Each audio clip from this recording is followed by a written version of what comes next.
Good afternoon. This is Dr. Saul Goldstein. The opinions expressed by these two, fellows, colored folks, may or may not be the opinions of their employers or mine. Holla at me. Top, they want top, they love top, they want top, they love top.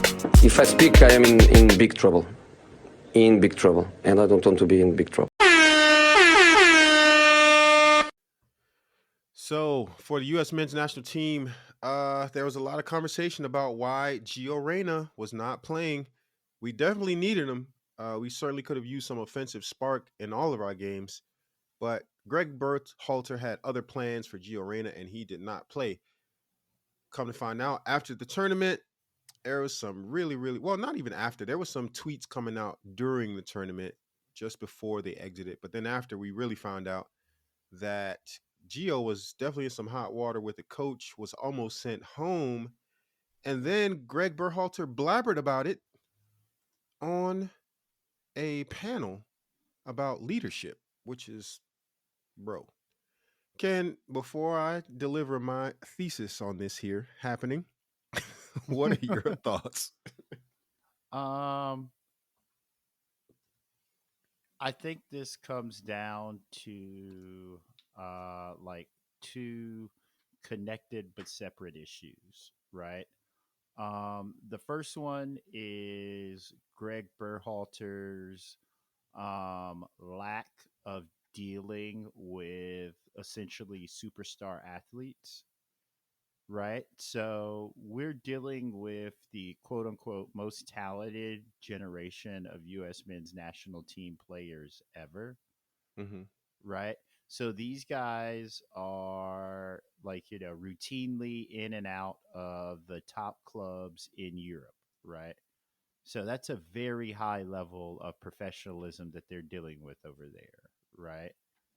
Gregg Berhalter, the heights of his coaching career was MLS, bro. Like he's just not used to he's not used to that air. Like his Yeah. airplane had never Everybody on gotten the that team high. make more than you, bro. Yeah. Yeah. And they've seen more and done more, right? Yeah. So I mean, that's like one thing, right? Like, I don't think he's prepared to like deal with these guys. And it's kind of evident in like the way he picks and chooses favorites, which kind Mm. of goes into my next point of like Geo Geo should be an automatic starter hands down, Facts. Like right? facts. Like if Pulisic is an automatic starter, if McKinney's an automatic starter, if Adams is an automatic starter, like those are supposed to be the top guys on our team, like in the outfield. Reyna's better than all of them, right? And he's a So, starter for one of the biggest clubs in the world, bro. and getting the most consistent playing time when he's not injured, Right. right? So, like I don't think the way Reyna handled this was professional, like inside the camp, Mm-hmm.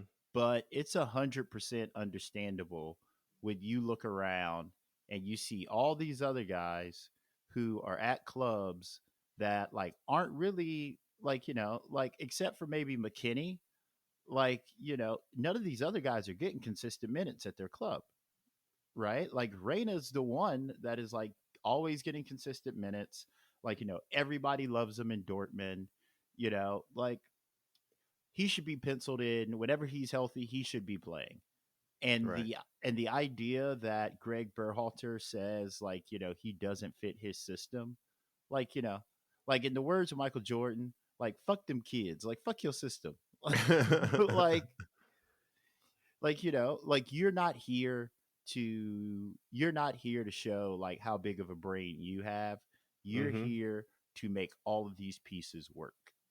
Yep. And like those are my two things where like it clearly shows that Gregg Berhalter might be he might be deeper in this than he's actually prepared for, Mm-hmm. and makes this situation like a lot more complicated outside of him just getting out here running his mouth. Yeah.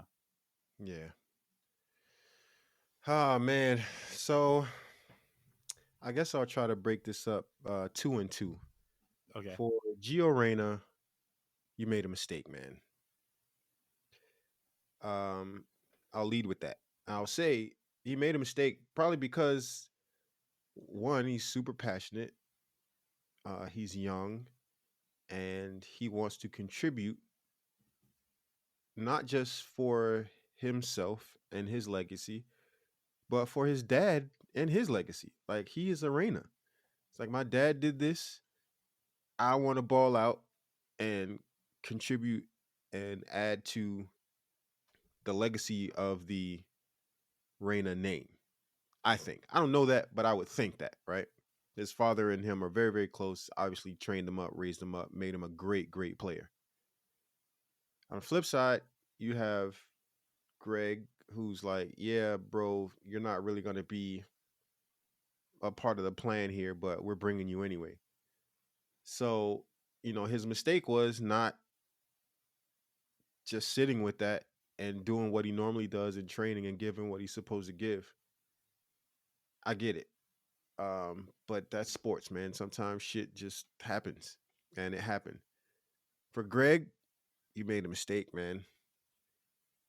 One, just there's so many ways to mitigate that issue from ever becoming an issue. If he wasn't a part of the plan, what'd you even bring him for? Right? Yeah, 100%. Yeah, you had no use for him. What the fuck you bring him for?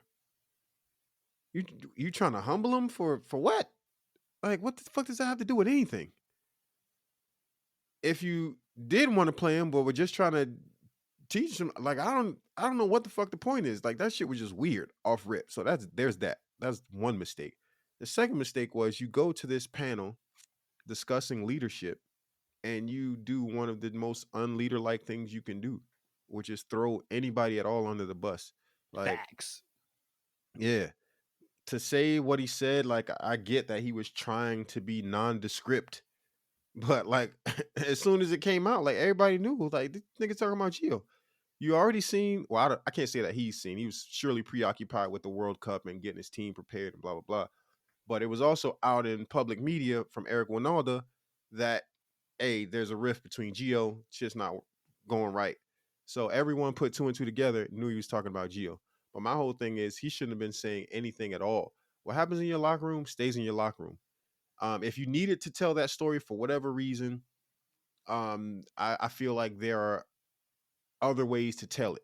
You tell it by not tying it to that time. You can say, hey, a few years ago, or there was a situation way back when I had this scenario. We're talking about a current situation, but you're dating it in another time frame where it's less likely to be trailed. But just the way he did it was wrong, and that was a mistake. And for that reason, I think Greg should go, bro, because he's blown this thing up into something it just should not ever have been. Gio made a mistake. He owned up to his mistake. He had to put out a public statement to defend himself. Once you have that type of shit going on where the leadership and the players are going back and forth with each other over social, like that's not a good look, man. Especially on a national team, bro. It's supposed to be all love. It's supposed to be so just excitement to get together and play and try to, create whatever you can in these high pressure situations. But Greg has pretty much fucked that all up as far as I'm concerned. So get him up out of there. I don't know who wants the job, but somebody please come take it. Yeah, I mean, you know, I think Greg's got to go too. Um, I just don't think he's prepared to like deal with this type of player. Yeah. Like, like I hate to keep saying it like this and like making it sound like I'm devaluing MLS, but like he was an MLS coach, bro. Like you just don't deal with personalities like this in the MLS. Like you don't get the media scrutiny. So like, if he was doing like this summit and he was talking about like MLS players or some shit like that, like nobody would care, right? Hmm. Hmm. Because like not for nothing, like there's just not that media circus around the MLS, right? But there is around the US men's national team, right? And like number two, like just an extension of that, he's used to being like big brain Greg, right? Mm-hmm. Like, he's used to being the U.S. the U.S. soccer's darling, right? Mm-hmm. Mm-hmm. Like his brother is on the panel, like the little like board of governors thing. Like, he's just used to moving in a way where like, he is the guy and not the players. Mm. And that's one thing about your national team, bro. Like nobody's following the national team to see the coach. Not at Like all, bro. like Gregg Berhalter didn't have a Deion Sanders ass career where like, he is a part of the story, right? Right. Like he's not a part of the story. Like Mm-hmm. he's just the coach, right? Like, Mm-hmm. and shoes aside, like what is he really bringing to this team? Yeah. So like I 100% agree with you that like he should go. I don't know who they're going to bring in. Like I don't know who wants the job, honestly. I mean, not for nothing. I was on the bandwagon a long time ago that said they never should have got rid of Klinsman. But Yo, it's so funny. Like everybody on Klinsman, not you, but I'm just saying. Like, I'll just say this: Klinsman's name is coming up regularly in tweets and things, yeah, and I'm just like, that man tried to told y'all, like, man, this shit ain't easy, bro. And what I'm no, working with ain't what y'all think it is. no. Like, we missed the World Cup.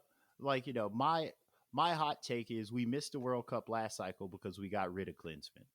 Mm. And we didn't go as far as we could have this cycle because we got rid of Klinsman. Mm. So, like, I mean, I think the word is out. Like, with U.S. soccer, like, nobody who's anybody is going to take this job. Yeah. Like, anybody who does take the job, they're not looking at it as a long-term project.